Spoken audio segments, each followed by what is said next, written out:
शेवगा हा नेहमी आहारात असावा, कारण शेवग्यामध्ये भरपूर प्रमाणात व्हिटॅमिन सी असते आणि याच्यातच भरपूर प्रमाणात कॅल्शियमचे देखील प्रमाण असते। यामुळे काय होतं की शेवग्याच्या सेवनामुळे आपल्या शरीरातील कॅल्शियमची कमतरता भरून निघते आणि आपली हाडे मजबूत होण्यास चांगला बळकटपणा येतो। नमस्कार, मी ज्योतीज किचनमध्ये तुम्हा सर्वांचं हार्दिक स्वागत। आज आपण मस्त असा शेवग्याचा रस्सा मसाला पाहणार आहोत, जो भरपूर पोषण तत्वांनी भरलेला आहे। त्यासाठी सर्वात पहिल्यांदा मी इथं शेवगा चिरून घेतलेला आहे, स्वच्छ धुवून, जो अगदी मध्यम आकाराचा आहे। शेवगा जास्त जाडसर नसावा किंवा जास्त पातळ नसावा। पातळ शेवगा असेल तर तो कडवट लागतो। नंतर आता आपण काय करणार आहोत, यालाच एक अर्धा चमचा हळद आणि अर्धा चमचा मीठ, थोडंसं आलं लसूण पेस्ट आणि थोडासा गरम मसाला घालून हा शेवगा आपण मॅरिनेशन करण्यासाठी ठेवून देणार आहोत। हा मसाला बनवण्यासाठी साहित्य घेऊया। 2 बारीक चिरलेले कांदे, 1 टोमॅटो, थोडंसं खोबरं, लसूण, कोथिंबीर याचं बारीक वाटण करून घेऊया। बघा, शेवगा मस्त मॅरिनेशन झालेला आहे। आता असं बारीक वाटण करून घ्यायचं। नंतर कढईमध्ये तेल गरम करायला घालायचं, जिरी मोहरी घालायची, थोडंसं हिंग घालायचं आणि मॅरिनेशन केलेला शेवगा घालायचा। मॅरिनेशन याच्यासाठी करायचं आहे की शेवग्यामध्ये मिठाचं प्रमाण अगदी व्यवस्थित होतं आणि शेवगा खूप छान शिजतो, त्याचा जास्त गाळ होत नाही।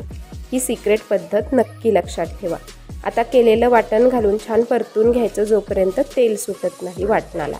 नंतर बेसिक मसाले घालायचे, धने पावडर, गरम मसाला, घरगुती मसाला, कांदा लसूण मसाला, चिमूटभर हळद आणि चवीनुसार मीठ घालायचं। मस्त असं हलवून घ्यायचं आणि पाहिजे तसं पाणी घालायचं। आता ही भाजी जेवढी तुम्ही पातळ करणार तेवढं त्याच्यामध्ये जे व्हिटॅमिन सीचं प्रमाण आहे ते चांगलं उतरणार आणि तुम्ही बघू शकता भाजी किती मस्त बनून तयार झालेली आहे। तर तुम्ही पाहू शकता, खूप टेस्टी आणि भन्नाट चवीचा हा आपला शेवगा मसाला बनून तयार आहे।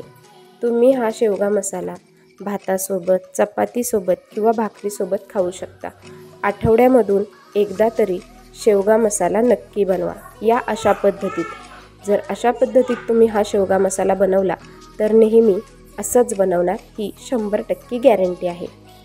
आणि आहारामध्ये याचं सेवन नक्की करावं। आता उन्हाळा आहे, त्यामुळे नक्कीच शेवगा एकदा तरी आपल्या आहारात असावा, कारण शेवगा हा भरपूर पोषण तत्वांनी भरलेला आहे। शेवगा जास्त पातळ घ्यायचा नाही। शेवगा जास्त पातळ घेतला, शेंगा पातळ असतील तर त्याचा कडवटपणा भरपूर येतो। त्यामुळं मध्यम आकाराच्या शेंगा असाव्यात, जाडसरसुद्धा नसाव्यात। तर तयार आहे मस्त असा अगदी भन्नाट चवीचा गावरान स्टाईलमध्ये हा शेवगा मसाला।